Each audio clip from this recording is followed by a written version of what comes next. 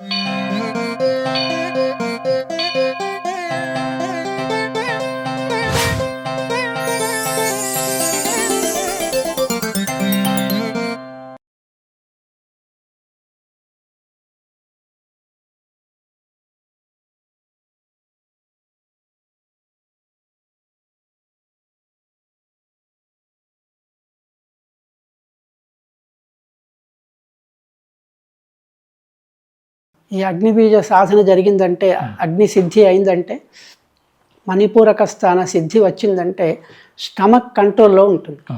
తింటే జీర్ణం అవుతుంది, తినకపోతే కూడా హాయిగా ఉంటుంది. అంటే ఏమాత్రం నీరసం రావడం కానీ, రక్తం పుష్కలంగా ఉన్న తర్వాత ఇక ఇబ్బంది ఉండదు. అంటే దాహము, తర్వాత ఆకలి, ఇవి రెండు కూడా ఆకలి దప్పులు కంట్రోల్లో ఉంటాయి. ఆకలి దప్పులు ఎప్పుడైతే మన స్వాధీనం అవుతాయో ఆహారం మీద ఇంపార్టెన్స్ తగ్గుతుంది. అవసరం అనుకున్నప్పుడే తీసుకుంటాం. అందుకే కొంతమంది మహాత్ములు లేకుండా కేవలం పాల మీదనే ఉంటారు, లేదా 4 పల్లీలు వేసుకొని ఉంటారు. అలాంటి శక్తి దీనివల్ల వస్తుంది. ఇది ఎక్కువ ఎవరికి ఉపయోగపడుతుందంటే ఈ హార్డ్ వర్క్ చేసే వాళ్ళకు. కొంతమంది అక్కడ అల్పాహారం దొరకదు, లేక ఫ్లైట్లో ప్రయాణం చేయాలి, అప్పుడు ఆహారం సరి అయిన ఆహారం ఉండదు అప్పుడు. అలాంటప్పుడు లేదా హాస్పిటల్లో వైద్యం చేస్తున్నప్పుడు కూడా కొంతమందికి ఆహారం తీసుకోవడానికి ఇష్టపడరు. అలాంటి వాళ్ళు కూడా నిగ్రహంతో ఉండగలుగుతారు. ఇది పూజ, ఉపవాసాలు, దీక్షలు, యజ్ఞయాగాదులు చేసే వాళ్ళకు కూడా ఇది చాలా బాగా పనిచేస్తుంది. అందుకని ఈ మణిపూరక చక్ర సాధన, అందుకే స్త్రీలలోనే ఉపవాస శక్తి ఎక్కువ ఉంటుంది. పురుషులు అంత ఉపవాసం ఉండాలంటే కొంచెం ఇబ్బంది పడతారు. ఉపవాసం చేసిన వాళ్ళు నీరసం లేకుండా ఉన్నారు అంటే వాళ్ళకి మణిపూర చక్రం పూర్తిగా అయినట్టు ఉన్నట్టు. అంటే మణిపూరక చక్రం కూడా వాళ్ళలో అంటే ప్రారంభ దశ కదా అక్కడనే, కనుక వాళ్ళు చేసే పూజలు వాటి వల్ల ఆ శక్తి ఉండగలుగుతారు.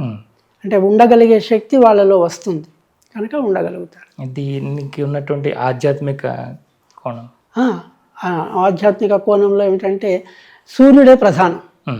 ఇప్పుడు సూర్య నమస్కారాలు చేస్తారు. సూర్య నమస్కారాలు, సూర్యుడే దీనికి ప్రధానమైన దేవత. అగ్నికి సూర్యుడే, లోకానికి అంతటికి కూడా సూర్యుడే. ఆరోగ్యం భాస్కరాది ఇచ్చేతని మనకు సంపూర్ణమైన ఆరోగ్యం కలిగించడానికి ఆ సూర్యుడి యొక్క శక్తి ఇక్కడ మనకు సూర్యుడు ఉండే స్థానం ఇది. ఈ సూర్యుడిని కాపాడుకుంటే మొత్తం శరీరం అంతా కూడా, ఈ ప్రపంచం అంతా కూడా రక్షింపబడుతుంది. మనము కూడా అందులో రక్షింపబడతాం. కాబట్టి ఇది అందుకే సాధనా సమయం సూర్యోదయం, సూర్యాస్తమయమే అన్ని చక్రాలకు. ఏ చక్రం సాధన చేయాలన్నా అదే కాలంలో చేయాలి. అయితే మధ్యాహ్నం ఎందుకు చేయకూడదు అనడానికి కారణం ఏమిటంటే, బయట ఈ సూర్యుడు ఎక్కువ ప్రభావితమై ఉంటాడు, ఎక్కువ ప్రకాశవంతంగా ఉంటాడు కనుక మన లోపల ఈ చేయబడే చిన్న సాధనకు ఆటంకం ఏర్పడుతుంది. అంటే మనస్సు స్థిరంగా ఉండలేదు. ఇదంతా మనస్సుకు సంబంధించిన సాధనే. దృష్టి పెట్టడమైనా, బీజాక్షర భావన అయినా మొదలే చెప్పుకున్నాం, అంతా ఇది భావనా సాధన, అంత భావంతో జరిగే సాధన. కాబట్టి కనుక మధ్యాహ్నం పూట కాకుండా, ఎక్కువ తిని కాకుండా, ఆహారం బాగా తీసుకొని వెంటనే చేయడం కూడా పనికిరాదు. అంటే దృష్టి నిద్రకు ఉపక్రమిస్తుంది. ఆహారం ఎక్కువ పడితే సహజం అది నిద్ర రావడం. కనుక మన సాధన కళ్ళు మూసుకొని చేసేది కాబట్టి నిద్రకు రాకుండా, తర్వాత ఆకలితో లేకుండా, బాగా ఆకలి అవుతుంటే కూడా సాధన చేయలేము. ఇప్పుడు మణిపూరకం పోయి ఆకలి అవుతుంది, ఆహారం కావాల్సి వస్తుంది. కనుక ఆకలి లేకుండా, ఆహారం ఎక్కువ లేకుండా ఆ సమయంలో ఈ సాధనకు మంచి సమయం. కనుక మణిపూరకం వల్ల ప్రధానంగా ఆరోగ్యము, ఆకలి దప్పుల నియంత్రణ, ఇవి రెండు బాగా జరుగుతాయి. సూర్యుడి యొక్క ప్రభావం ఎక్కువగా ఉంటుంది. సూర్యుడి యొక్క అనుగ్రహంతో కూడా మణిపూరక చక్ర ప్రకాశం పెరుగుతుంది. తెలివితేటలు, అద్భుత జ్ఞాపక శక్తి, మేధాశక్తి, అవి కూడా. అంటే అవన్నీ మళ్ళా బుద్ధికి సంబంధించినవి అవుతాయి. ఇక్కడ కేవలం శరీరానికి సంబంధించి మాత్రం ఆకలి దప్పులు ప్రధానంగా. తర్వాత మీరు ఇందాక అన్నారు, ఎక్కువ ఇది వ్యవహారం చేసి అట్లాంటి వాళ్ళకి ఇక్కడ తేజస్సు దీనివల్లనే, ఈ చక్ర సాధన వల్లనే వాళ్ళు ఇది కొంత శక్తి, కంట్రోల్ చేసే శక్తి వాళ్ళలో వస్తుంది. అది సమాజాన్ని ఒక సమూహాన్ని మెయింటైన్ చేసి లీడర్షిప్ వస్తుంది. మణిపూరక చక్రం ఎవరికైతే బాగా ప్రకాశవంతంగా ఉంటుందో, ఇప్పుడు లోకంలో సూర్యుడు ఎట్లా రాజో అందుకే గ్రహాలకు రాజా ఆయన, మనకి ఇక్కడ కూడా రాజులాగా పనిచేస్తాడు. అంటే చేసే వాళ్ళకి అది ఉండడం కాదు కానండి, అది ఉన్న వాళ్ళకి అది అలా చేయాలనుకున్న వాళ్ళు ఇది చేస్తే వస్తాయండి వాళ్ళకన్నీ తప్పకుండా. ఇప్పుడు సిద్ధించాలంటున్నాం కదా, మనం సిద్ధి కొరకే చేస్తున్నాం. సాధన అంతా దేని కొరకంటే సిద్ధి కొరకు. కొంతకాలం సాధన చెయ్యగా తప్పకుండా సిద్ధి వస్తుంది. ఇప్పుడు మనం చేసిన ప్రతి పని వృధా ఏది పోవట్లేదు. ఏ పని చేస్తే దానికి ఫలితాన్ని పొందుతున్నాం. వాటర్ తాగుతున్నామంటే మళ్ళీ విసర్జిస్తున్నాం, అదేమీ స్టోర్ అయి ఉండట్లేదు కదా.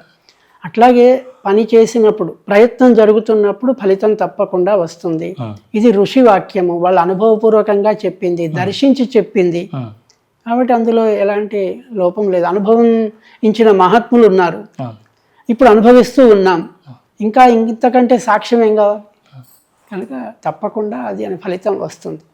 అంటే మనిషిలో ఆ సాధన ఉన్న మనిషిలో రూపంలో కానీ ఏమన్నా మార్పులు దీనివల్ల మార్పు వస్తుంది. అంటే పూర్తిగా నలుపున్న వాళ్ళు తెలుపు కావడం కష్టం, కానీ అంటే తేజస్సు వస్తుంది, ప్రకాశవంతమైన వర్చస్సు అంటారు. ఆ వర్చస్సు ముఖంలో ఎవరికైతే మణిపూరక చక్ర సిద్ధి అయిన వాళ్ళకి ముఖంలో వర్చస్సు వస్తుంది. మనం కొంచెం గుర్తుపట్టగలం, ఏంటి ఇతడు సాధనలో ఉన్నాడని తెలుస్తుంది. ఆ కళ్ళల్లో తేజస్సు కనిపిస్తుంది, అది సిద్ధించినట్టు లెక్క. అందులో మనకు అది తెలుస్తుంది, కనపడుతుంది. అంటే మనస్సును కనిపెట్టకపోయినా మార్పు కనిపిస్తుంది, శరీరంలో మార్పు కనిపిస్తుంది. అలాగే అంటే సహజంగా యోగులంతా కూడా పక్కపలచగానే ఉంటారు. అంటే శరీరం లావు కాదనమాట. దీనివల్ల ఈ జఠరాగ్నికి సంబంధించిన ఈ మణిపూరక చక్ర సాధన వల్ల ఒళ్ళు పెరగడానికి అవకాశం ఉండదు. ఎవరికైనా తగ్గాలంటే ఈ సాధన ఉపయోగపడదు. ఇప్పుడు చాలామంది బయట చేస్తున్నారు కదా, లావు తగ్గించడానికి, లేకపోతే అట్లాంటి వాళ్ళకి లావు అవ్వడానికి కూడా. మరీ సన్నగా ఉన్న వాళ్ళు కొంచెం ఆ మాత్రం శరీరం కావాలి కనుక అలాంటి వాళ్ళకి ఇలా ఆరోగ్యంగా ఉంటారు. ఆకలి పుట్టిస్తుంది, ఆకలి లేకుండా చేస్తుంది, రెండు చేస్తుంది. ఆకలి అయ్యేదే ఇక్కడ జఠరాగ్ని స్థానం నుంచే మనకు ఆకలి తెలుస్తుంది. అక్కడ నియంత్రణ కూడా ఉంది. అక్కడే ఎక్కడ మనకు పుట్టుక ఉంటుందో అక్కడే దాని లయం కూడా ఉంటుంది. కాబట్టి అది రెండు పనులు చేస్తుంది.